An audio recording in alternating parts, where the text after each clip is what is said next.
there are two major nations, the Hindus and Muslims. 100 millions of Muslims cannot be characterized as a minority.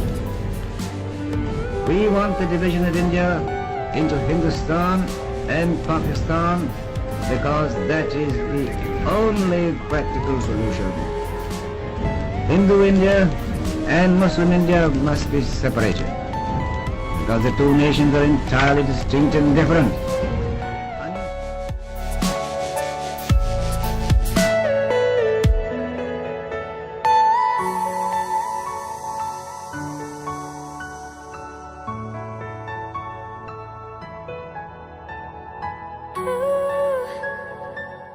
Assalamu alaikum.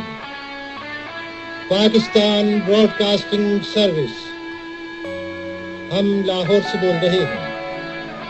13 और 14 अगस्त सन 47 ईस्वी की दरमियानी रात 12 बजे तुलुए सुबह आज़ादी।